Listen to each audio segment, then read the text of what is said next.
You're listening to the Beat Motel Zine podcast, and we need to warn you that we use words like shit, bollocks, scrotix, fuck, anarcho-syndicalist, and cunt, and we don't normally beep those words out, apart from the word cunt, because we're not total animals.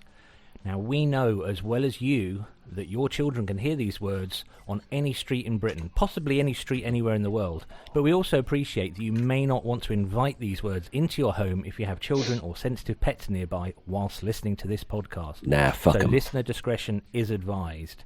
That being said, if your children aren't allergic to hearing words like fuck, shit, buttocks or hind penis, they might learn something from listening to this podcast, although probably not, because the quality of our educational content is quite poor. So there you go, fuckers, buckle in and let's get started. So, hello, welcome to Beat Motel. We are recording, and I'm hosting more this week because Andrew's feeling a bit under the weather. We're not in America, so you don't need to send donations because he's feeling a bit under the weather. Send donations. No, we have the NHS, and I have Yeah. access to very cheap drugs. You know, paracetamol's like 23 pence a pack or something now. But is the NHS actually working these days? There's all these, I mean, living from abroad, the Guardian says it's consistently under crisis, and you can't get anything. There are, I mean, people aren't banging saucepans on the doorstep anymore. And I think that's become the judge of how good things are. Although that being said, I needed to have a follow-up appointment about blood pressure because they told me I was a fat knacker. So I'm no longer a fat knacker. But the online booking system doesn't work. So I just walk there to book appointments. It's just easier and it's nicer. And I was stood in the queue and this woman in front of me had this hacking cough. And I can remember thinking, this is last Wednesday, I can remember thinking, I hope I don't get that. Doctor says I'm sick. I like the fact you're in Helsinki putting, for listeners, Sam's putting, what do you call it? Alcohol gel on his hands. No. Oh, is it? No, I thought you were worried you might get, he's rubbing drugs onto his hands. I thought you were worried you might get sick, like over the airwaves. I'm trying to get a high through using the Body Shop's hemp hand moisturizer because it's so fucking dry now. So it's always so dry. You know they've gone bust. Yeah, which I'm hoping, frankly, if they go bust and they sell the stock off for cheap. I don't know if they've gone bust globally or just bust in the UK. Well, my sister's part of the pyramid scheme thing, so she's stockpiling the vitamin C. Do you want me to ask her to get some? Send us a message afterwards to remind me because she's getting it all. She's getting it quite cheap. The hemp moisturizer stuff is really good in Finland. What flavour is that one? Just hemp. Actually, can you just take a picture and send it to me because I won't retain any of this information. After this, it's not interesting. Let's do songs of the week.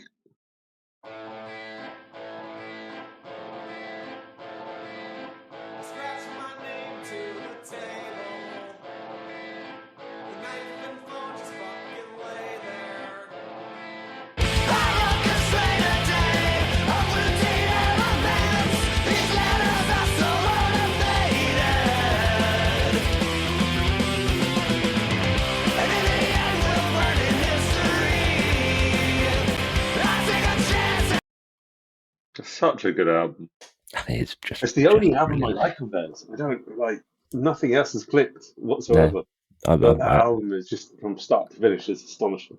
I entirely agree. So that's the Lawrence Arms, Great Lakes, Great Escapes, and I chose it partly because how long have bands been doing that, like lo-fi start to a song? It's almost become like a genre of its own, hasn't it? It's sort of that loud quiet thing. Or quiet loud thing. I guess everybody sort of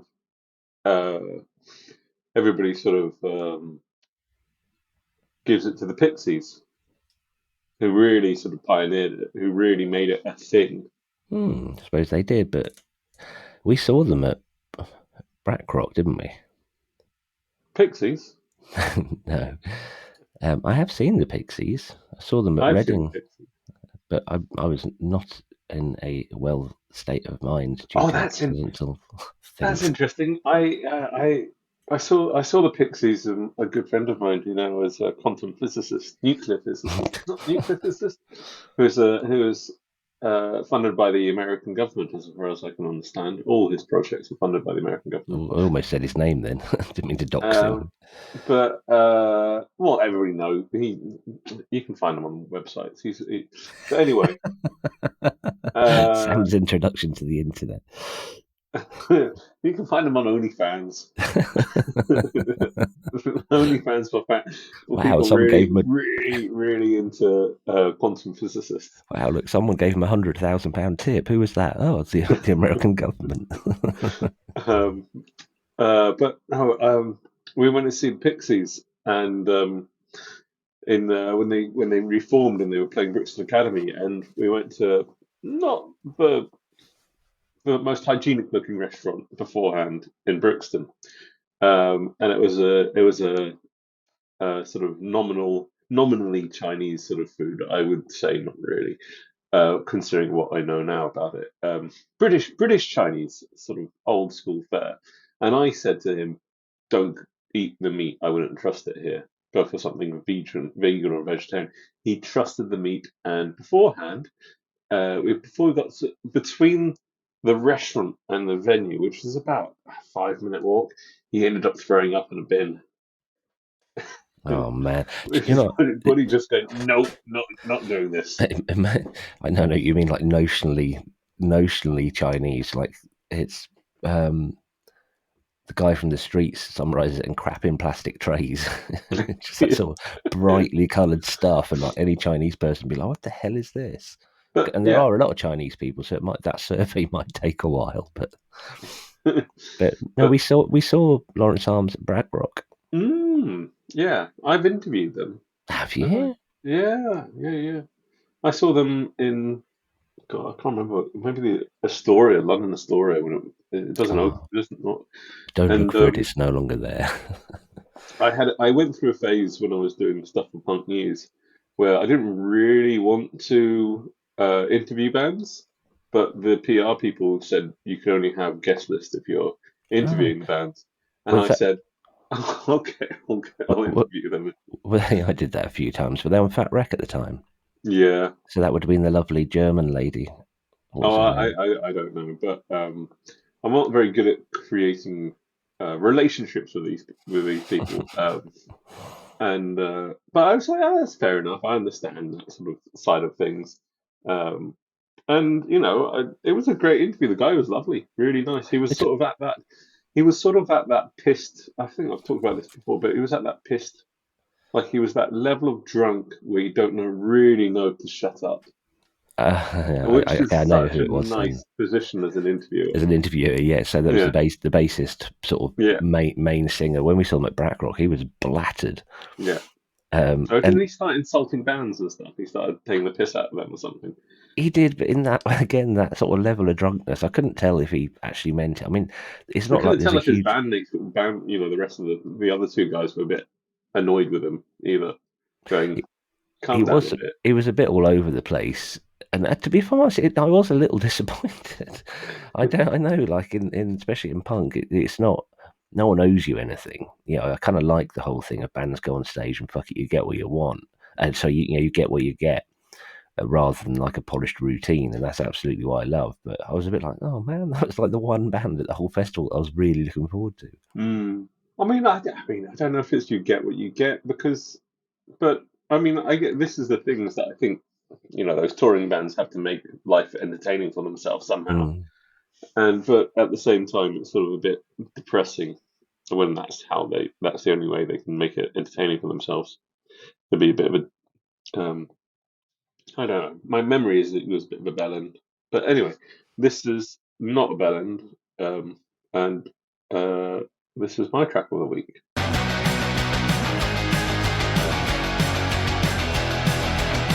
Do you wanna scroll? Baby, what's the point? I keep making my bed, and it's become a real chore. And I need to hold my head, need to hold my head. I wanna learn to feel less. I wanna learn to feel less. Baby, what's the Tell me. Laura Jane Grace.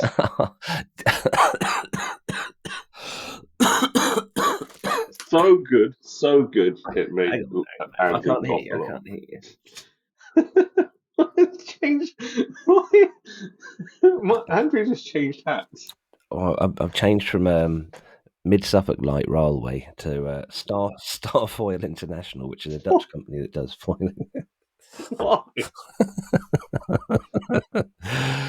Yeah, when you press play on that clip, I immediately was like, "This is cool. I like this. I don't know what it is. I like this. It's got the sort of the slight the tension and the sort of the stabbiness of the sort of punk I like." And yeah, and then Laura Jane's voice came in, and it's like, I've not heard that. Thank you Yeah, so much. that That's, seriously, for my money, the last Laura Jane Grace, the new Laura Jane Grace album, "Hole in My Head," is the best album she's put out in since the last Against Me album, Shapeshift with Me. And I actually really rate that last Against Me album. I think musically, in a way, I rate it higher than um, Transgender Dysmorphia. I do because it's against Blues. me. We've talked about it before for Yeah, sure, but it's against me reaching the right place to be. yeah, and you know, like the the album that deals with all the I can't bad memory. Uh, but that album is a really important album. I'm not going to take it away from that whatsoever. Transgender Dysmorphia Blues. That album is a really, really important album. You know, not just for Against Me, but I think for a lot of people who identify with sort of issues around those things that she's singing.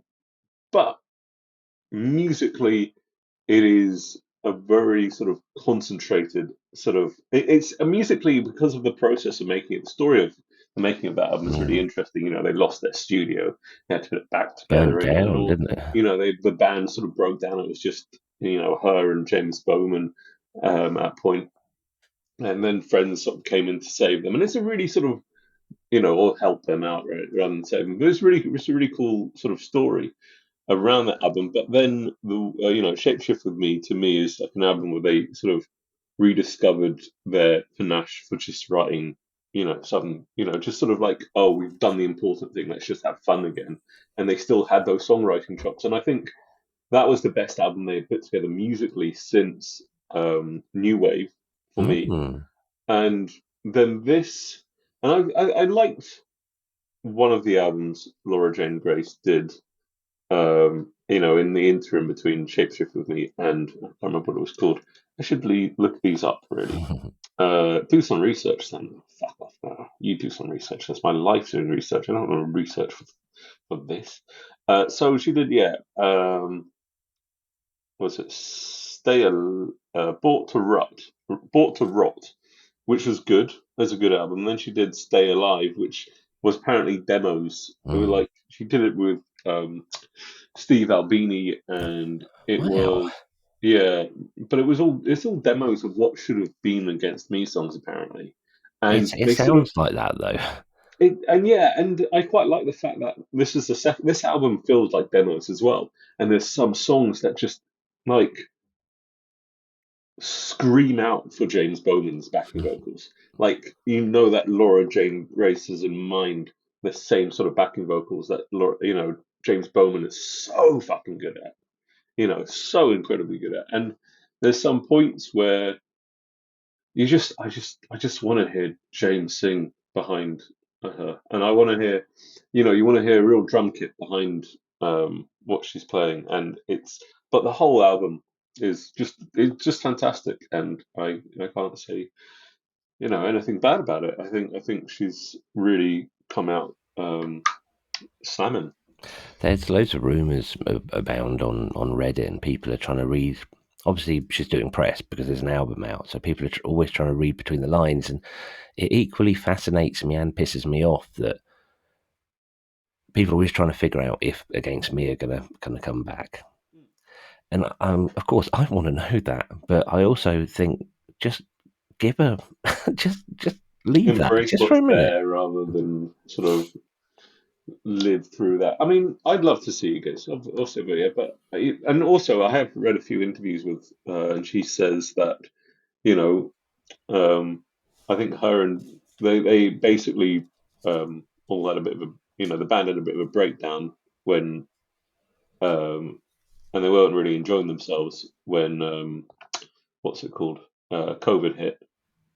And so they stopped talking to each other for a while. Now her and James apparently are talking to each other again. And I don't know about the other two or who the drummer would be, but I doubt they'd struggle to fill that spot.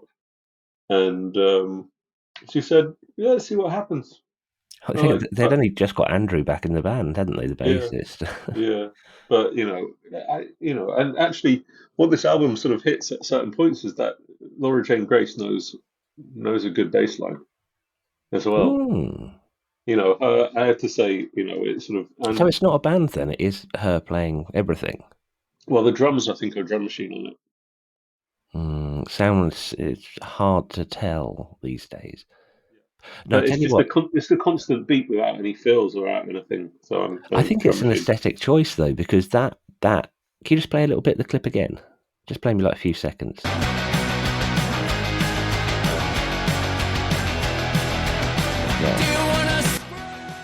At this level, that kick drum's too perfect. It's a layered kick, and there's a kick with the tambourine and other stuff, and that sounds more like, we say drum machine, not like I'm not going to point at stuff. There's drum machines in the room, not that kind of thing, but more like a pedal called a Dr. Rhythm made by Boss that was used in like industrial stuff and some early Juice and Mary chain, and it's quite an aesthetic choice rather than being we haven't got a drummer, or a Carter in the Unstoppable Sex Machine, same thing.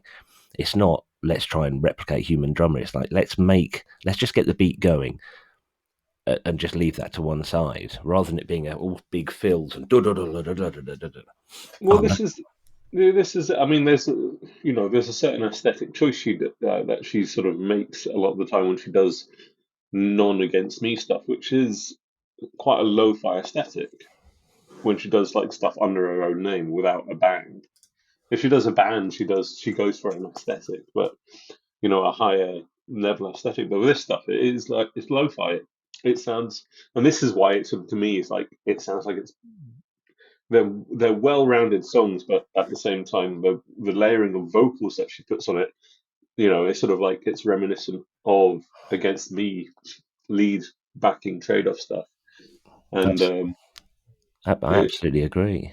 that's why it sort of like, for me it just begs, but it's got a great energy to it, and whatever she does, I'd love to see that stuff, the current material live, because I think it has that. And also I have to say, for me, I can relate more to the lyrics than I have been able to for a while, on a lot of it, because I think she's sort of written less in a way, she's written more about um, aging experience and sort of personal experience rather than a particularly sort of identity based experience. I'm really looking forward to hearing that. As soon as the singing started, I also realised that there's such a direct line between this and Heartburns, Mm. Mm, um, mm, mm, mm, mm. and it's a very similar thing. It's really tight. It's really like claustrophobic. Yeah. But I think it's. Oh God, I'm really looking forward to hearing that. Thank you, Sam. That's been better than fucking paracetamol. That has. I mean, I'm still sweaty and headachy and want to go back to bed, but No, you're not allowed to, because you're going to have to endure for about 40 minutes of your favourite ever well, subject. okay. So bear with a minute. Hang on. Andrew is changing hats again. What are we now? Toronto Blue Jays. I don't know why. I think my parents went to Toronto and bought me a baseball cap. Sure, fair enough. You got to bring back something. So, what's the topic today, Andrew? Metal liquor.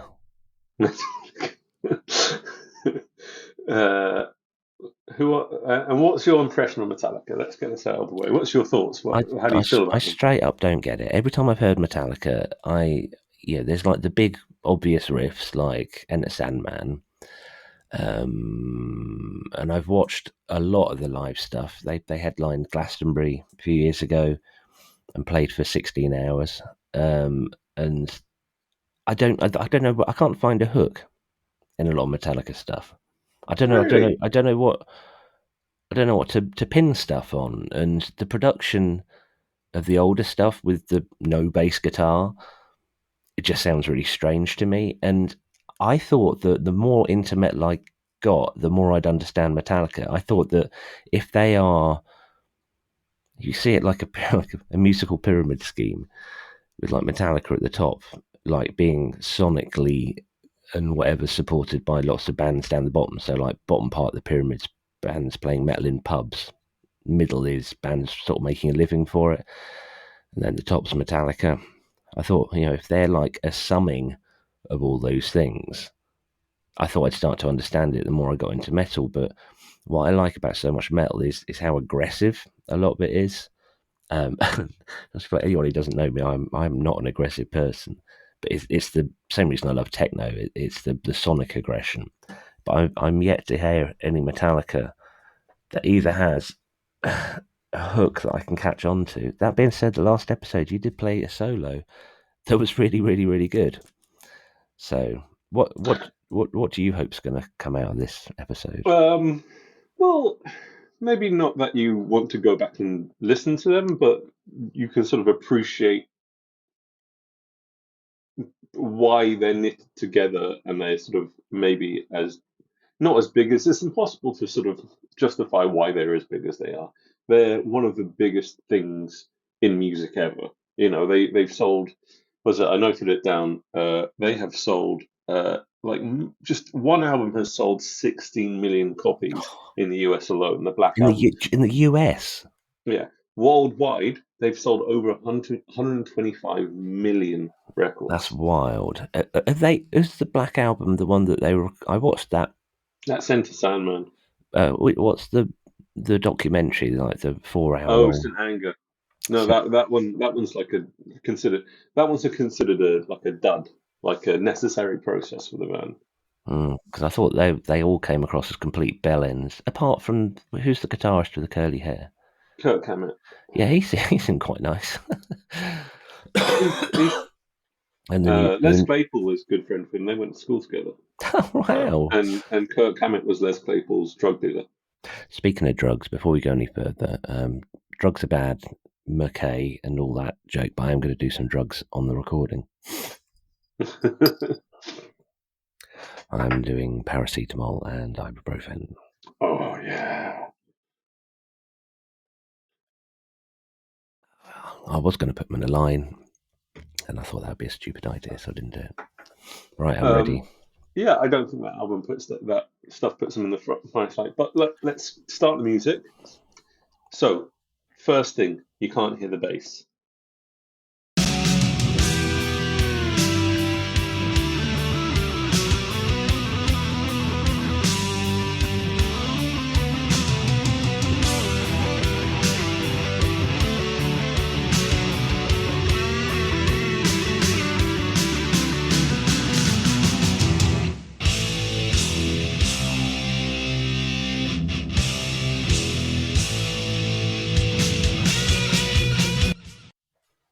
So what do you think that was? I could hear bass in that. I mean, it's still sort of thinned out, and it's good. I know everything gets compressed while we're recording this, and then the output thing always sounds okay. But that solo was the bass. That was the bass.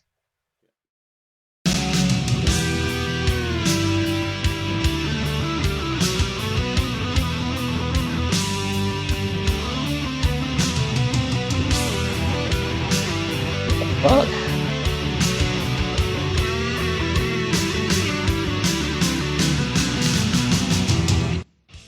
That's a bass solo. With another bass line underneath it. Yeah. That's just greedy. That's Cliff Burton, who was sort of, I read an article once that you can tell Metallica by their bassist in a way.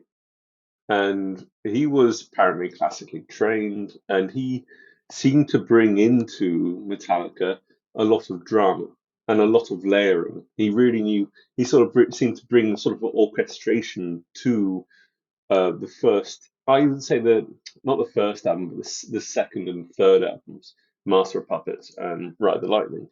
And like I was listening to that. But you're right. The tone doesn't get to what we expect of a modern bass tone. Modern. What era is this? What year is that? This is 1984, 85.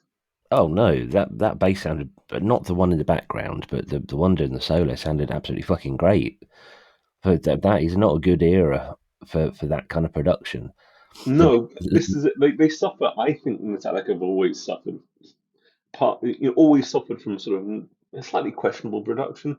Not the Black Album, which is one of the greatest sounds ever in terms of just fullness of things, but you can hear the bass, and you can hear the bass at very choice times. And actually, I would say in the second two albums, because I don't like the first album, Kill 'Em All's shit. It is. I don't fucking care. It's a bad album. Um, and Ride the Lightning and Master of Puppets are masterpieces, though. And you can hear the bass, and the bass is doing it goes through. He does he does a lot with the bass. He is that sort of very versatile bassist who can play just the back up the guitars, but he can also play these sort of like really intricate lines, and right, a bass solo that sounds as good as any guitar solo. That has piqued my interest enough so that hang on. This is a visual gag for a podcast. I've put on my favourite cap, which is Ditz, band Nice. from Brighton. No. That has piqued my interest. That is interesting.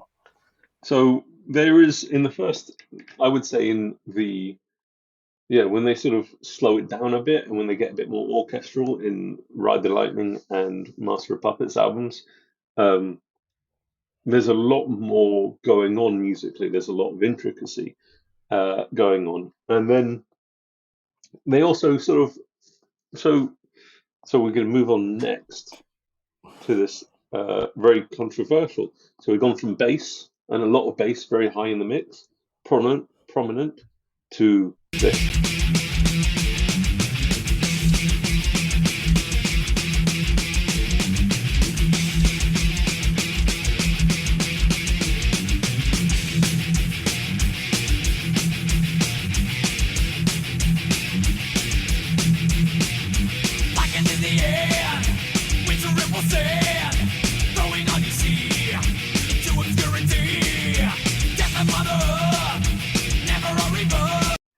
What the fuck is up with that mix? Bloody hell, that kick. It's like, I'm sure even people who aren't musicians know there's only so many frequencies you can cram onto a recording, and it's like building a brick wall. If the kick drums can occupy this frequency, you have to get other stuff away from it. The kick's occupying like the bottom third of the spectrum. It's just there's everything there, which makes the guitars so thin at the top. And then the vocals come in, and the vocals occupy like 60% of the spectrum in the middle. But that kick, it's not good. I mean, what era is that then? That's 87. That's after the death of Cliff Burton, who died tragically in a tour bus accident in Sweden. And it's the first album with, what's it, 88 was that album? Maybe 88. And Justice for All is the album. And that was the first album with Jason Newsted, who was, in his own right, a very, very good bass player and a very good songwriter. But there's a myriad of sort of things about that mix. That mix is one of the first massively controversial things. Bold choice, I'll give it that. There's sort of different stories. Apparently, Jason Newsted was when he joined the band, and this sort of goes to that thing about they can be arseholes, Metallica, particularly sort of James Hetfield and Lars Ulrich. They were not dealing with the death of a very good friend very well, and they basically put Jason Newsted through the ringer. And one of the ways they put him through the ringer is to get him to play these really, really intricate bass lines to really quite difficult riffs and just kill it in the mix. It's just not there. I didn't hear it at all. It's not there. It's not there. It's not there. They release an album called Justice for Jason? No, that's a YouTube thing where people have re-recorded what they think is the bass stuff and put it in the mix, and it sounds it sounds better. So were they a big band at that point? I know if they're touring in Europe, they can't be doing badly. But were Yeah, they? they were sort of, if you so Master of Puppets was a big album, and on and Justice for All they got the Grammy what's it called? They were sort of put up for a Grammy, and that's the album One, which is sort of one of the sort of the songs they've been known for. It's the U2 moment. Yeah, this one, but this one is all about the transition. That sort of that. So they go from one riff to another, and just.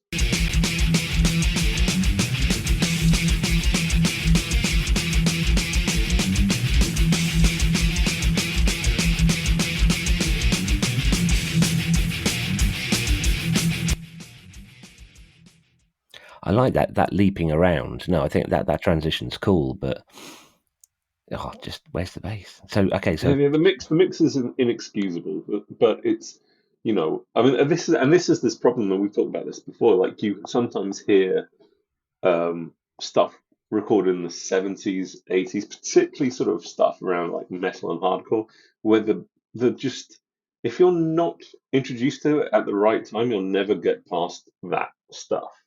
That might well be what happened to me and Metallica, because I would have heard them before the Black Album. I was listening to, frankly, I was listening to a Minor Threat song, Minor Threat, earlier today in headphones. It sounds like shit. Yeah. We've gone on about this in so much detail over the last 63 episodes, but yeah, if I had heard that, I would have gone. That would have put me off. That sort of sounding metal put me off so much of it, because this kind of, what is it? They're not really thrash, are they? I thought early stuff was thrash, but it's what are they? Just heavy metal, or are they like? I would classify them. The early stuff as thrash myself, but I can't be bothered with. I mean, I think there's a certain point where they are thrash, and there's a certain point where it's just a marketing tool. Because I didn't get that kind of music until the production got better. So when I first heard Power Trip, which is not a million miles away from either of those, from the second clip you played, and because the production's so great, I absolutely loved it and just instantly adhered to it, like absolutely instantly. Okay, so far we're one up, one down. We're still neutral. And so this is like, I couldn't pick a point of this song, and I also this is like the most obvious thing ever of Metallica.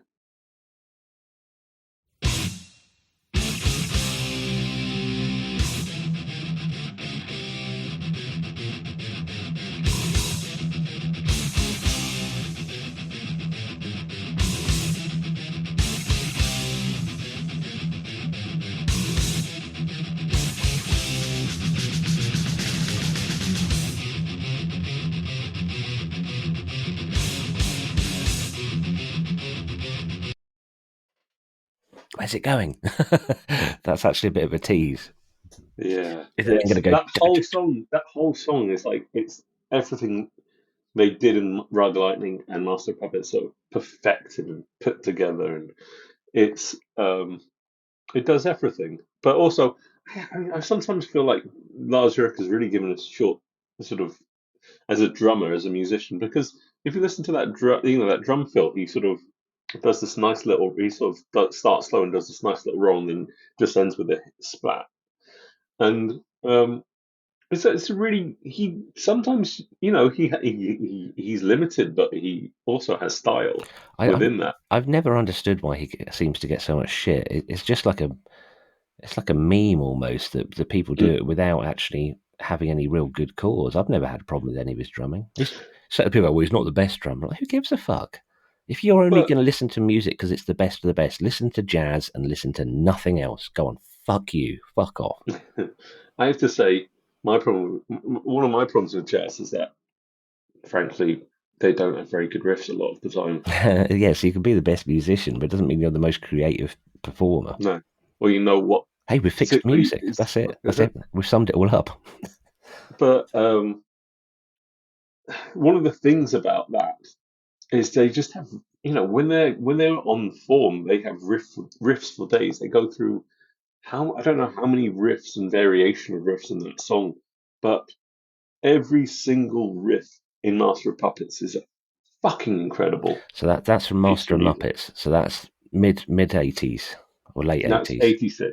86. God, the change that this band went through is so swift. Okay, so I can see now that you could have a transitional record. I mean, compared to 60s bands that were putting out 3 albums a year, a bit different, but they weren't touring the fuck out of the world, were they? They were just in a studio blatting them out and having session musicians like Jimmy Page forced on them and all that.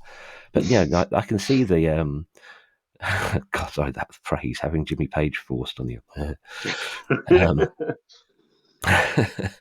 Oh God, that's thrown me. I thought I was doing quite well so far, but Andrew just has to take a quick toilet break. So hang on. go with Jimmy Page. Oh, we're going for another one. What the fuck's this? Oh, it won't These stay are on my your head. war medals, are they? I think you bought me this. No, I don't think I did. You did. What is it? Oh, look, it's all covered in like. You did. I thought that was you who bought that for me. These are all Soviet badges and stuff. Ah, I don't remember might be that. my parents when they went to Moscow. I tell you what, they've got small heads in the Russian army. Okay, that'll have to do. Don't say that. There'll be people around your place now. Actually, no, I don't want that on my head. What are we doing? Yeah, we'll Allotment hat. Sensible hat.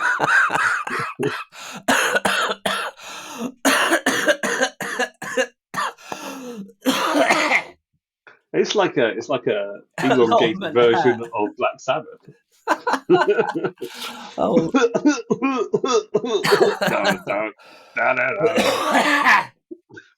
Oh man, it hurts my left nut.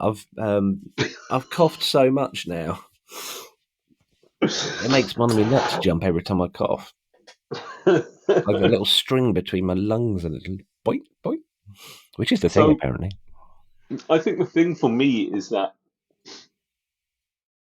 in the first, Ride the Lightning, For Whom the Bell Tolls, and Justice for All. Less than Justice for All, but I still love it because I grew up on it. They just have riffs, endlessly brilliant, amazing riffs. Absolutely do. So why do you hate, if you can tolerate the bad production of the album you played a minute ago? Justice for All. What is it about the first album you don't like? The riffs. Oh, just bad the riffs riffs. are weak. Okay. Yeah. It's just the riffs are. So apparently, a lot of that album was written by Dave Mustaine, who became or Dave Megadeth. Megadave. Megadave, the only person who's disappointed to sell 50 million albums. Yeah. And it's a bit too the early Megadeth stuff, and the first Metallica album a bit too new wave of British heavy metal for me, which is a genre I never really enjoyed. I don't really like that Black Sabbath. I'm not Black Sabbath. I don't really like that Iron Maiden sort of side of things. It's funny, yeah. We've never talked about Iron Maiden at all. I mean, I like Seventh Son of a Seventh Son, but I don't know. There's something a bit. It's so cheesy. So pantomime. That's what puts me off. Yeah, pantomime's a much better way of describing it. It's pantomime. And also, I I can't like... get past Bruce Banner or whatever the singer's called. It's not Bruce Banner, is it? Bruce Springsteen. Bruce Jet Plane. What's his name? He's another fucking Tory Bruce cheesemaker. Bruce Dickinson. That's the one. He's another Tory. Yeah. Yeah, I can't really. He does seem like a bit of a prat.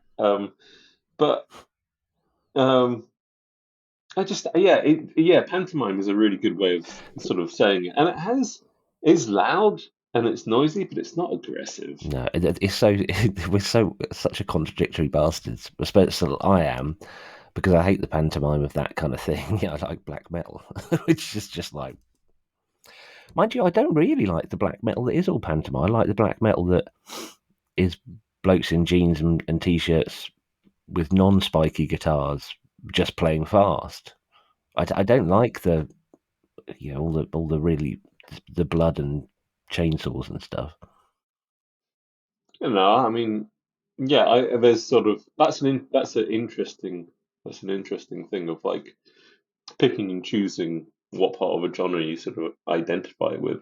And that whole, I guess we talked about it a little bit last week around Mayhem and the sort of relationship with the pantomime of sort of church burnings and the different thing is for them it wasn't killings. For them it wasn't pantomime; it was important and serious, which is why it's so fucked up.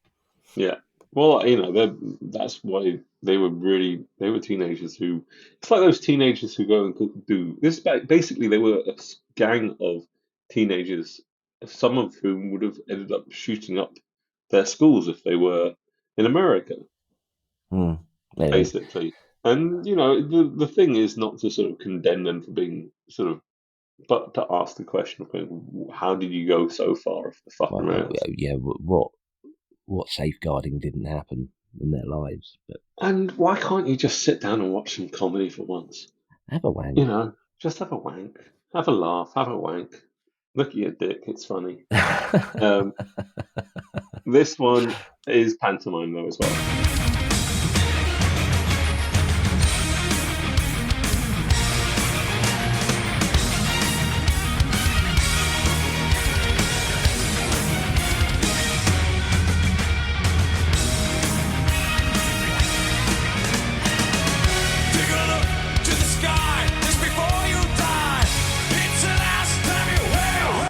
If I'm honest, before James Metcalf started singing, I was well into that. I really liked that. I think if you're gonna do the cheese and the pantomime for that type of metal, just go all out. That's like there's Sabbath and bands like that. Well, this is late 90s album they did with the San Francisco live album they did with the San Francisco Orchestra. That was late 90s. Yeah. Oh God. See, what lets it down for me is take a lot of risks, which is also what I find endearing, is they're not scared of fucking everything up. Musically, I thoroughly enjoyed that. I really, really did. I'm not just saying that. That was brilliant. That song was from the early 80s, 84. Wow.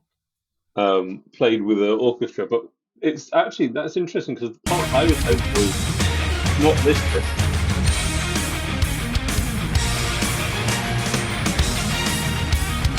Drums are still too loud.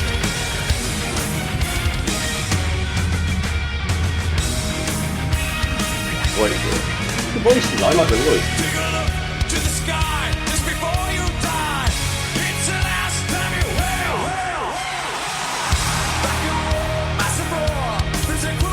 Okay, that brilliant with the production there, with the delay tail coming back up from the vocals is fucking brilliant. Really, really. And then you get the roar of the crowd, and there's like this meta bit when it goes. Oh, it's literally live. Yeah, it's literally live. Oh, I assumed they were in a studio and that was an adaptation. I think it is. That's why the mix is a bit ropey. I think Jim Metcalf's voice does. What is his name? James Hetfield. I was close. It's kind of 80% of the way there for me. Actually, no. I think it probably is right, because if you go 100% you're then into Nightwish territory, and it is then Europop metal. But no, there's so much in there. The mix of that was brilliant. They need to send that era Metallica back to 1984 era Metallica and explain it.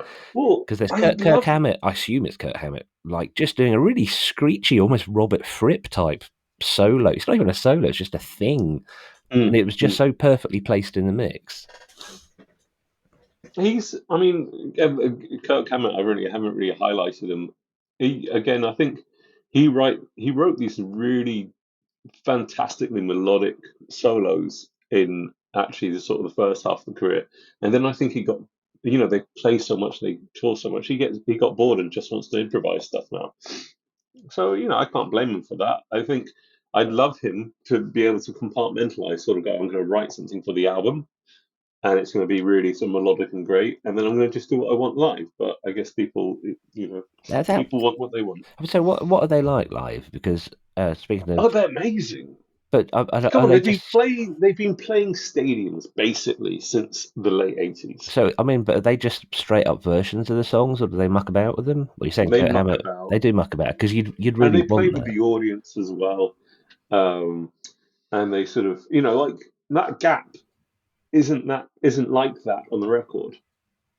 And a lot of the time, they're really good with audience interaction. There's a lot of, yeah. And the bassist Robert Trujillo, these days, I think he's treated a lot better than Jason Newsted was. There's that really And funny bit in the documentary. Goes, we're going to join Metallica, and we're going to give you $1 million and a jet ski and a flag on a veil. And do you like my hat? Do you want my hat? he's like, he is a really, he's a really accomplished bass player in his own right, and I think he's brought back an element of musicality to sort of old man Metallica in a way They still play that up. actually sort of stands out, particularly in the last two albums. They still play bass on his knees. Yeah, because he hasn't learned that he can actually just sort of adjust the strap. Okay, back to no basses.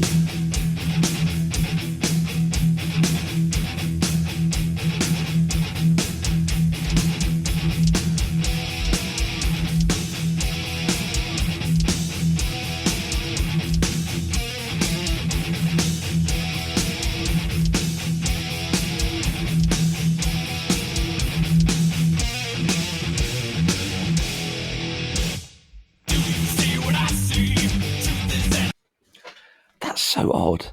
It's such a strange thing that The sound. no, what the sound is what it is. But I mean, putting chorus on a riff just sounds shit. No, I mean the way it's the musicality of that is. It's not like it's sticking to one timbre or one. It sounds like it's changing key in a really odd way, like halfway through a bar. It's like dung dung dung dung dung dung dung dung dung dung dung dung dung. I don't know. Let's try this. It's like someone trying to tune in the TV and go no too high, a little bit lower, no. And I'm not saying that's a bad thing. It's quite off guarding. I mean, in a good way. It's an interesting sort of thing of like, they have the ability to sometimes take far too long on a riff. They will play everything at least 4 times, which is a bit grating. And then other times they really sort of do these really nice orchestral-like or compositionally sort of like evolution of the riff. So you get a bit of the riff, and then the riff fills out in the second bit, and then the riff fills out a little bit more in the third bit, and they tease it as well. So if you listen to that again, version 1.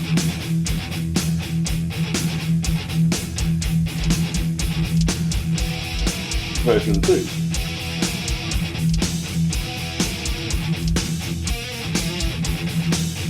Version 3 at the end, new tail.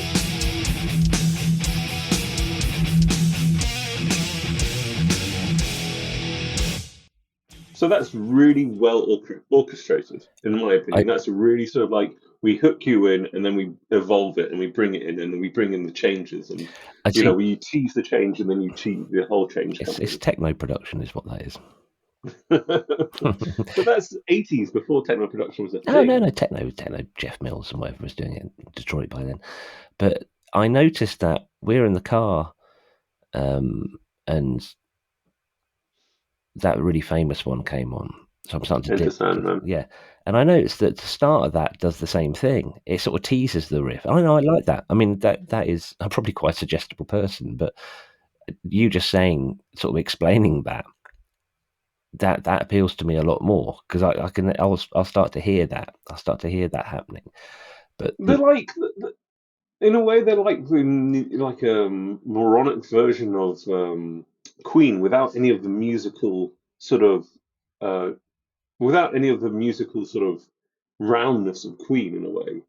But what they do, they take that sort of like they have this attention to detail, and they have this attention to sort of space within music, within the riff, that I don't think a lot of metal bands actually have. They embellish the riff in a way, and it's like this again, this sort of like, I think sometimes like Lars Ulrich's limitations and slightly heavy sort of playing actually sort of constructs and sort of means that they emphasize things in a different way than a lot of metal bands, in more of like almost a Ramonesy way. And they actually, like, I think they actually benefit for it, because it's not, his drumming isn't sort of like everything all the time all the place. He has a lot of space in it, and he's working, and he lets the riff really breathe a lot of the time. yeah, that is something that a lot of metal drummers are guilty of, is smothering the riff. Cool. Next one. Questions pending, limitation of human understanding. Too quick to criticize, obligation to survive. We are gonna feel like, yeah.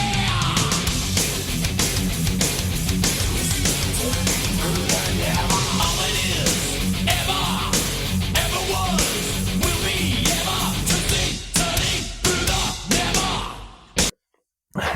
I was so surprised by a bit that I had to have the last sip of my off-brand Vimto. What? That's through the never. I can't get past James Hetfield looking like he shat himself when he sings. He does that kind of, oh no, this is nasty. I've still got to be up here for another three Metallica. And they're one of those bands that don't really sort of do costume changes. So No, I like that. What happened though in the middle of that? There was something. Can you play it again? I want to sort of pick it apart. This bit just sounds standard.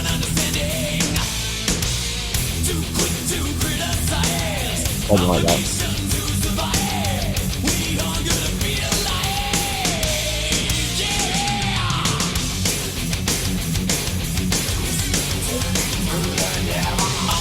What was that? They sort of litter. It's not, I've not heard it in all of them, but they do litter their tracks with just really interesting little bits I've never seen or heard before. It's the earnestness and the fart sniffing kind of like ness of some of it I still don't get on with, but I've got a far better understanding of why it's interesting and why it's, I think fun is probably almost the right word. Like the delay tail in the orchestra thing, fucking brilliant, love it. It's playful. It's actually, it's finding, so it's not just filling the space for the sake of it, but it's just doing something. I don't know what that noise even was. I think a lot of the time, well, it's good. I think it's guitar, but they also do like a delay on the vocals, and the vocals and the guitar sort of follow each other at that moment. That's absolutely and then you also brilliant. have, I also would say, like, again, something about Lars Ulrich, and and he's the one who orchestrates a lot of it. He doesn't write the riffs, but he orchestrates a lot of it. And his sort of, he can swing with it when he wants to. He can swing really well within these sort of things. He's got this, what they brought in the Black Album was a swing, um, and a lot of it, and it's like a swagger to it. You mean literally like a dude, Yeah, like a slightly old. like there's this, and yeah, and I think this attention to detail is, to me, what makes Queen so endlessly listenable, but also what makes Metallica so endlessly listenable, because you can, like, this is actually quite a hard thing to pull apart in 30-second clips, because we can't, you know, afford, or, you know, and we don't really want to pay internet fees to Metallica. It's particularly contentious with them, isn't it? Which I don't think, you know, in hindsight, I don't think that that's the thing that's completely wrong. What was insulting about it is that it's a band that sold 125 million copies, and they've just gone ahead and going, we're not okay with people listening to our music for free. Whereas you have shitloads of bands who make fuck all money, you know, who it hurts so much more. You know, like before file sharing was a thing, Fat Wreck was doing really well. Yeah. After file sharing, it fucked Oh them. no, file sharing absolutely killed the music industry. Yeah, It really did. you know, it's like, but it's an insult that it's like it's the biggest bands, it's the biggest major labels, you know, that are upset about it. You're already ripping us off. Why are you upset that you know, that we're getting something a little bit for free when you had your fucking payday for a long time now? Whereas the independent bands and the independent labels, you know, they were having a, you know, particularly in America, they're having quite a good time in the 90s. And it's not, they, you know, and they still, Fat Wreck still had things like on the back of their, you know, albums, compilation albums, don't pay more than this for a record. It was in the news over here in the UK recently that last year is the first year that I think they made more money from vinyl than they have CDs.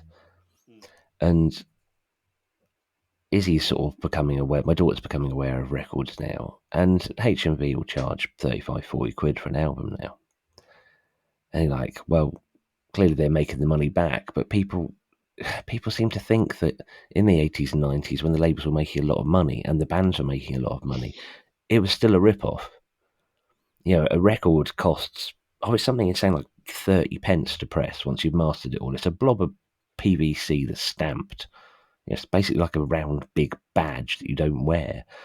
You know, the idea that selling it even then at 15 quid for an album was still a massive, massive markup.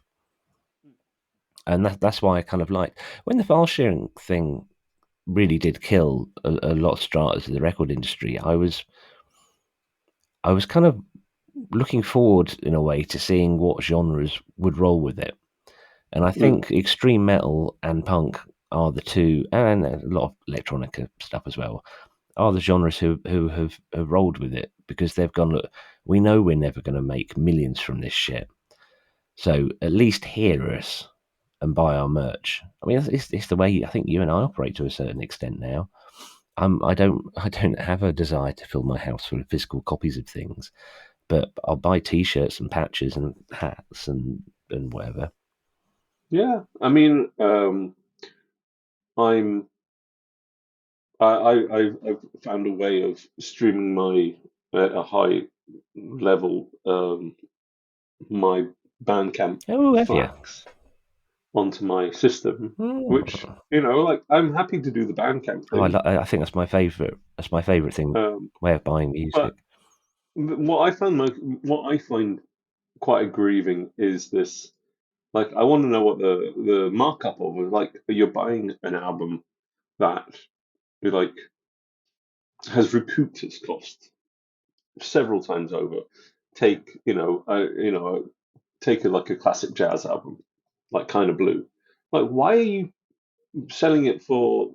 You know, it's not the record shop's fault. It's the record label's fault a lot of the time. I've seen these sort of figures. The record shop is, you know, they have to make their ends meet, and they have to put a price on that album, and one that is both sellable and one that is, you know, and it's the record label who is selling them, you know, selling these records to the shop for a lot of the time for 20 pounds.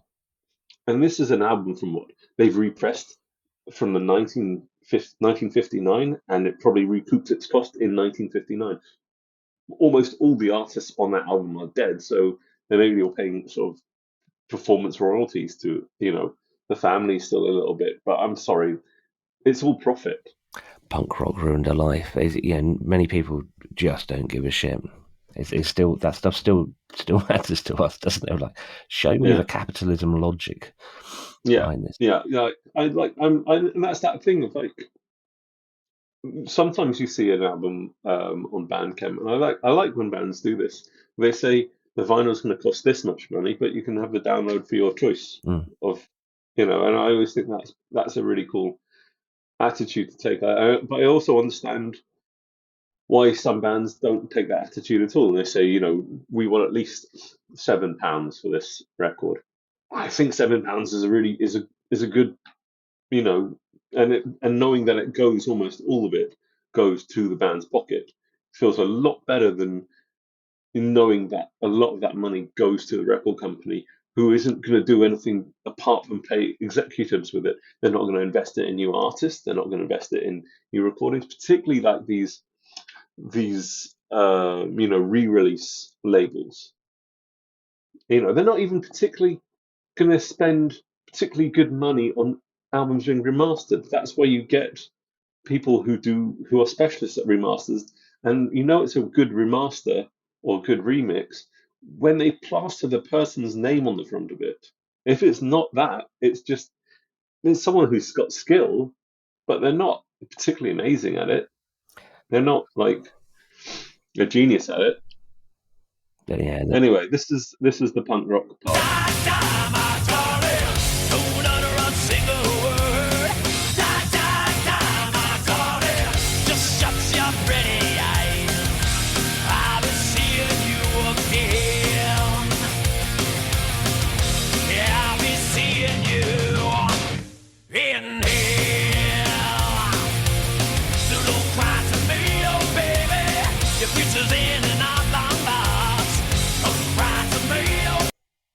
Did you ever listen to the Misfits? Nah, never got it. Never got the appeal. It was dangerously close to being macho for me. Oh no, it is macho. No, see, that did nothing for me at all. Oh, that's interesting. Because I think for a lot of people, Metallica were the gateway drug into the Misfits. God, the Misfits must have done well out of that then. And I was just thinking about the word pantomime when we were playing that, and actually it's interesting. Like Metallica have become much more pantomime as they've become bigger. They used to the attitude of the early thrash scene was sort of supposed to be more punk rock in your face, like no fuck about it, just good musicianship though. And a lot of it is DIY stuff, that early sort of thrash scene in America. A guy called Ian Crow who used to produce albums that I've been on, he said when Metallica came out, it was incredibly exciting because they were like, hey, we can do metal.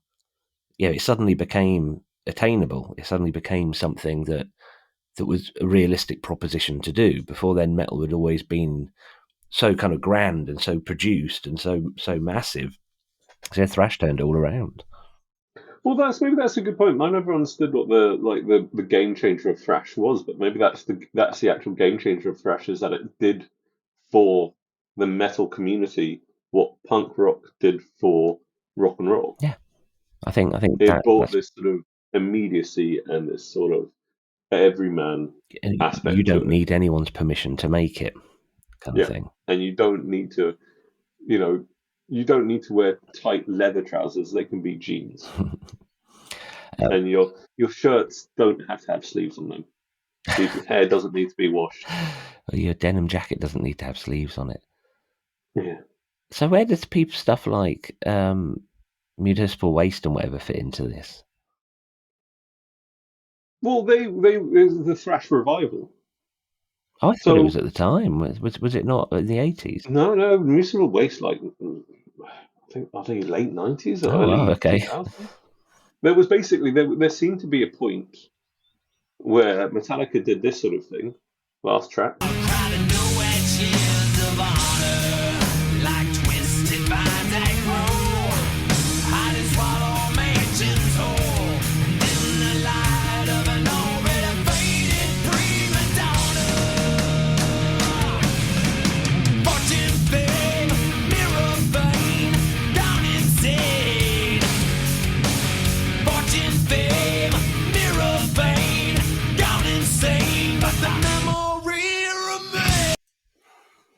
What is that?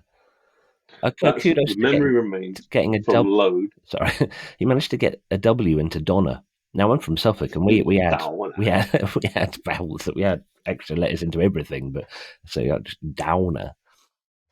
My favorite thing that I've read today was the Sami people of the northern Nordic countries of Sweden, Finland, and Norway have 300 words for snow. The English have over 500 for getting pissed. Ooh. I think I might need to go and lay down in a little while. Sure. I just so when Metallica basically sort of thrash died in the 90s, it wasn't Metallica. Well, it wasn't like just it reached a commercial peak, and it fell down, and then people like Municipal Waste brought it back, and Evil and like big time like some point in the 2000s as sort of like and it's always the sort of there was a generational gap essentially in everything. Like there's not much fast music in the 90s. Weirdly, it's all pretty paced. So that was that 90s then, that track you just played? Not mid 90s, yeah. Mid 90s, because Some very controversial Load albums, why is it which have controversial? semen in it, because they changed style so much. It That's a wasn't massive thrash. change, but then you can't do 30 years of the same feckin' thing. Yeah, they brought in elements of like there's aspects and hints of like sort of southern rock in it. Oh yeah, no, I was I going to wouldn't say say that. country. I wouldn't say country, but southern rock, Mm. and they sort of focused much more like I would say it was like the almost Pantera effect rather than anything else, which is like it brings in its focus is not so much on the riff but on the groove, Mm. and that was very much the focus of a lot of 90s metal, particularly like mainstream metal was the focus on the groove. Pantera was riff as well, but all there, but it was there was a lot of groove there, and it was all there was a lot of stuff called groove metal, which I don't know, it doesn't do much for me. I've sort of never But I really quite figured it like out. those albums because those were the albums that I grew. At my music consciousness was sort of really blossoming at that time when they released that stuff. So I have some patience for it, I can see it's and accessible. yeah, and to do that and to go that way after you had made 5 albums of sort of literally sort of every album, they've never been the same band. They've never been this AC/DC Ramones thing, Cannibal Corpse thing, where you know what you're getting on that album. You know to an element what you're getting. You're getting Metallica, but you don't know what version of Metallica, what they're going to emphasize, what sort of thing. And I think for me, I sort of enjoyed doing this because it's like attention to the detail of why do I like Metallica, and I think it's the attention to detail that they put in that makes it so endlessly listenable. I've thoroughly enjoyed this. I might give some of the late 80s albums a go. Master of Puppets. Put on Master of Puppets when you're driving somewhere, doing something else. Don't listen to it consciously. Put it on the background.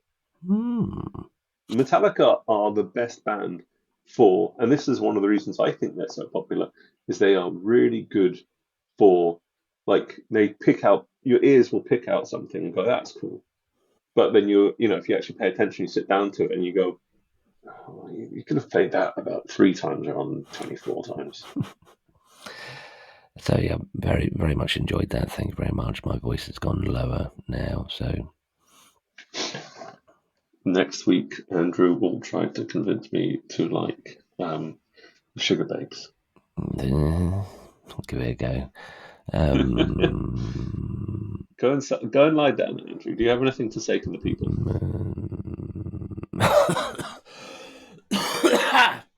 Fucking hell. Well, that's one for the wank bank.